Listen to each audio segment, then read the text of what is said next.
ભક્ત ગોરા કુંભાર. હમણાં જ એમણે વાંસળીના સૂર છેડ્યા હતા. લાગે છે એ મને મળવા આવ્યા છે. વાંસળી? મને તો કોઈ વાંસળી ન સંભળાય. આ સંસારમાં રહીને ભક્તિનો સાર ન સંભળાય એટલે જ મારે સંન્યાસ લેવો છે. એટલે જો સંસાર છોડી રહ્યો છું. માફ કરજો પણ મારે જવું પડશે. હરે કૃષ્ણ હરે કૃષ્ણ. નહીં ભગત, આવું ના કરશો. નહીં ભગત, નહીં ભગત, મને તમારી જરૂર છે ભગત. મને છોડીને ના જશો ભગત. ભગત, ઉતાવળે લીધેલા પગલા ખોટા માર્ગે લઈ જાય છે ભગત. એકવાર તમે શાંતિથી વિચાર કરો. મારે તમારી સાથે રહેવું છે. મારા હરી તો તમે જ છો ભગત. મારે શું કરવાનું? મને તમને મેળવવા માટે કયો માર્ગ અપનાવવાનો ભગત?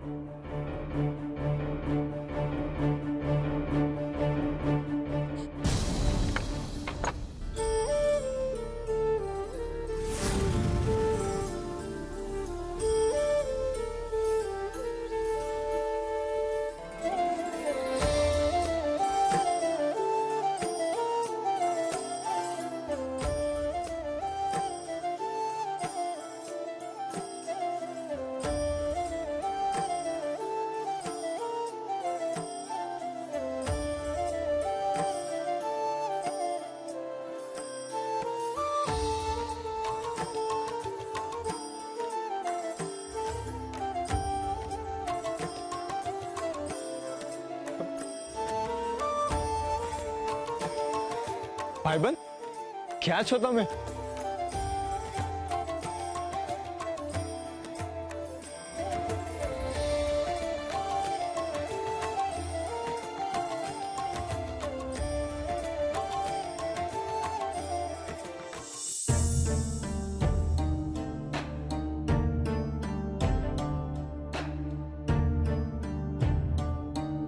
અરે હા, અચાનક વાંસળી વાગતી કેમ બંધ થઈ ગઈ હરી?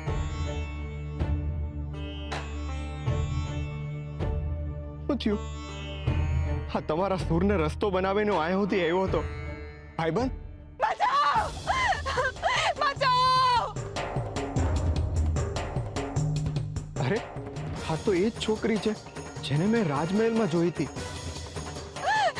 બચાવ! બચાવ! ઊભી રહે છોકરી. જેટલું વધારે ભાગીશ તકલીફ તને એટલી જ પડશે. બચાવ!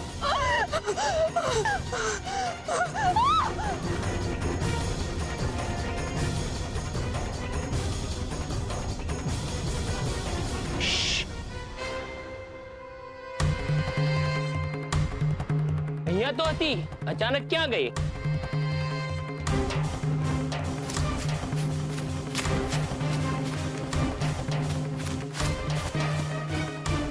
હાશ, હાલ પૂરતી બલા ટેડી.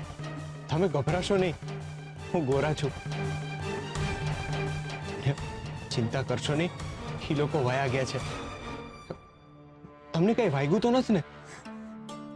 તમે મારો જીવ બચાવ્યો. જીવ તો હરી બચાવે છે. એટલે તમે મારા હરી છો? અરે આ શું બોલો છો? પાપમાં પાડશો તમે મને. એક માણસ બીજા માણસની મદદ કરે એમાં શું નવી વાત છે બોલો?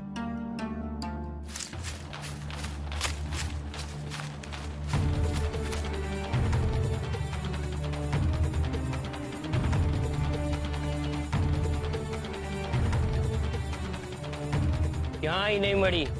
યુવરાજ તો આપણને જીવતા નહીં છોડે. યુવરાજને આપણે શું જવાબ આપીશું?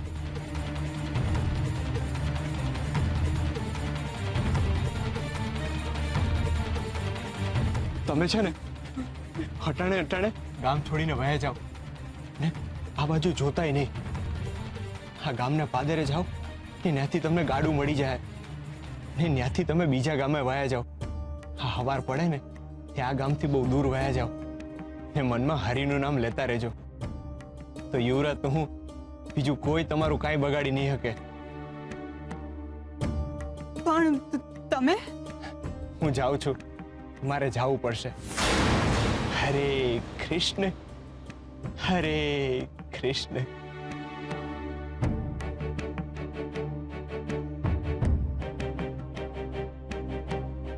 હરે કૃષ્ણ, હરે કૃષ્ણ. અતિ સુંદર ભાઈબંધ.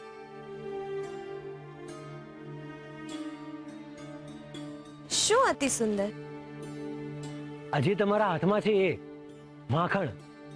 આ તો ફક્ત મારા માટે જ છે.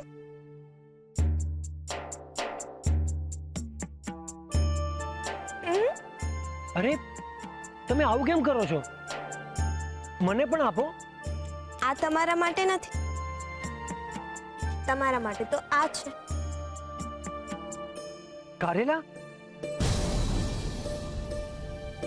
પણ મારે તો માખણ ખાવું છે. આજે તમારી નહીં, મારી મરજી ચાલશે. તમારા માટે તો ફક્ત કારેલા જ છે, માખણ નહીં મળે. અરે પણ તમે આવું કેમ કરો છો? કેમ ના કરું? તમે પણ તો આવું જ કરો છો ને ગોરા સાથે. એટલે એને કૃષ્ણ રૂપી માખણ ખાવું છે ને તમે એને સંસાર રૂપી કારેલું ખવડાવો છો. ના, જે રસ્તે ગોરાને જવું જ નથી, તમે એને એ રસ્તે પરાણે શું કામ મોકલો છો? હું જાણું છું ના કે ગોરાને ગૃહસ્થ બનીને સંસારનું કલ્યાણ કરવાનું છે, પરંતુ તમે એને પ્રેમથી એ રસ્તે મોકલો ને, એની ઈચ્છાને મારીને એને બીજી તરફ વાળશો તો શું એ સુખેથી કામ કરી શકશે? ના, ગોરા જેવા ભોળા અને શુદ્ધ મનની વ્યક્તિને તમે ક્રૂરતાથી સંસાર તરફ શું કામ વાળી રહ્યા છો?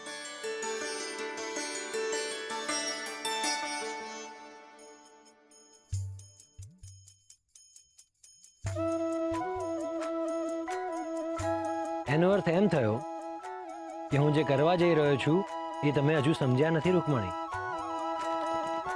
શું કરવા જઈ રહ્યા છો તમે? રૂકમણી, તમને શું લાગે છે હું ગુરાને કારેલા ખવડાવું છું?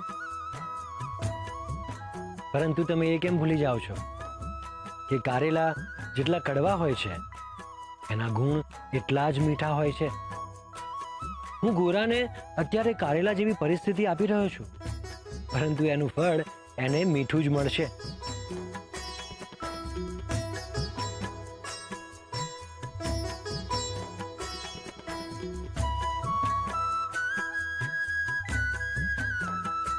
રૂકમણી, આવનારા સમયમાં આ જ કારેલાના ફાયદા ગોરા અને ગંગા બંનેને થશે.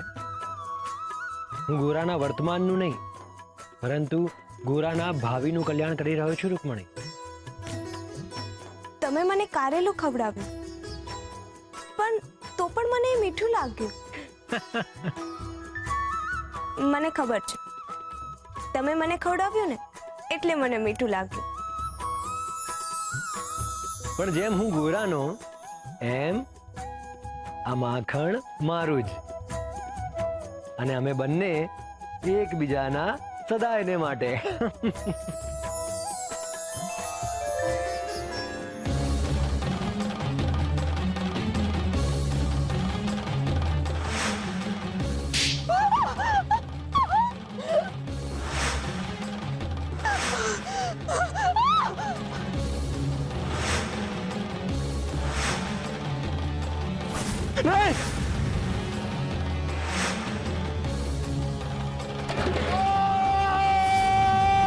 મેં કીધું તું ને રાજાજી બોલી શકે છે.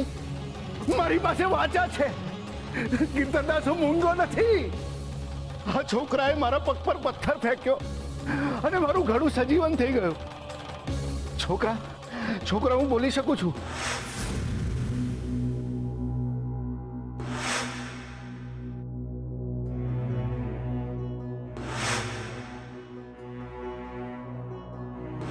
ચાલ મારી હારે.